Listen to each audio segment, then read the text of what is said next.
October 20 तारीखला सायंकाळी 8:30 दरम्यान विजयपूर रोडमध्ये नूर हॉटेलच्या पुढे जे घटनास्थळ आहे तिथं एक रॉबरी झालं होतं। त्यात भारतीय न्याय संहिता 2023 चे कलम 309(6), 311, 3(5) आणि हत्यार कायदा 425 अन्वये विजयपूर रोड जे घटना आहे त्याबद्दल विजयपूर नाका पोलीस स्टेशनला गुन्हे दाखल झाला। आणि त्यात असं जे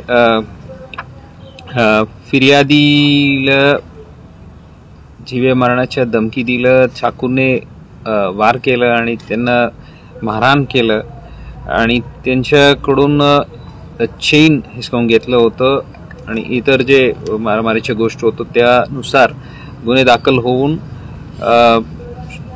DCP परिमंडल श्री कबाडे, ACP श्री पवार, PI श्री दादा गायकवाड, क्राइम PI आणि इकडचं DB पथक अशा सर्वांनी मिळून या केसच्या आता डिटेक्ट केलेले आहेत।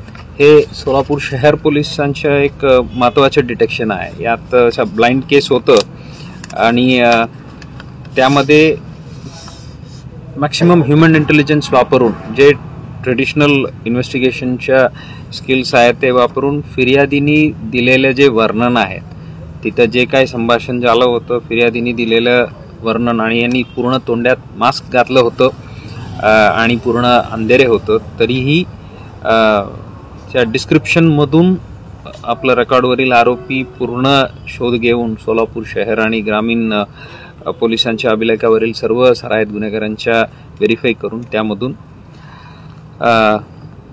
3 आरोपी निष्पन्न करून त्यांना ताब्यातही घेतलेले आहे। त्यापैकी 2 जण 3 आरोपी अशा खालीलप्रमाणे आहे।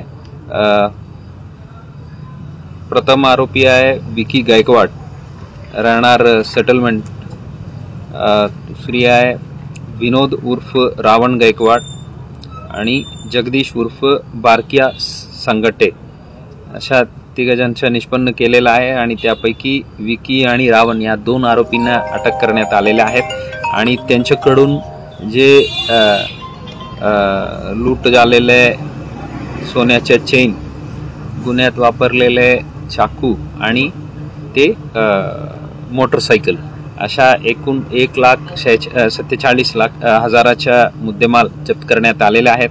या कामगिरीबद्दल मी श्री कबाडे, श्री दिलीप पवार, श्री दादा गायकवाड, PI श्री वराळे, DBचे प्रमुख Shri Sheetal Gaikwad, ASI Shri Pawar, head constable Sachin हार, गणेश शिर्के, अजय परदेशी, शंकर बिसे, लक्ष्मीकांत फुटाणे, पुलिस कॉन्स्टेबल सद्दाम आबादीजा अजय, संतोष माने, राहुल विटकर, समाधान मारकड, अमृत सुरवसे, संतोष चानकोटी, रमेश कोरसेगाव, स्वप्नील जाधव या सर्वांना मी अभिनंदन करतो। या डिटेक्शनमुळे त्या परिसरामध्ये आणि ग्रामीण पोलिसांच्या हद्दीत पण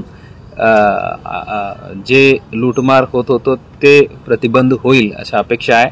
आणि इंट्रोगेशन दरम्यान त्यांच्या आणखी एक मंद्रुप पोलीस स्टेशनच्या गुन्ह्याबद्दलही त्यांनी कन्फेशन दिलेले आहेत। त्यांनी संबंधित पोलीस स्टेशनलाही कळवलेले आहे।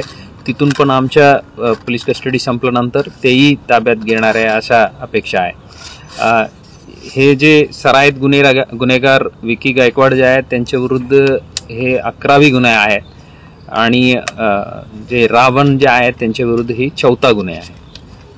सर या आधी पण त्यांच्या या केसच्या आता सर्व प्रीवियस क्राइम हिस्ट्री आता अनालिसिस होत आहे आणि हे संकटित गुन्हेगार आणि त्याच दृष्टीने आम्ही विश्लेषण करून MCOC अंतर्गत कारवाई होणार आहे।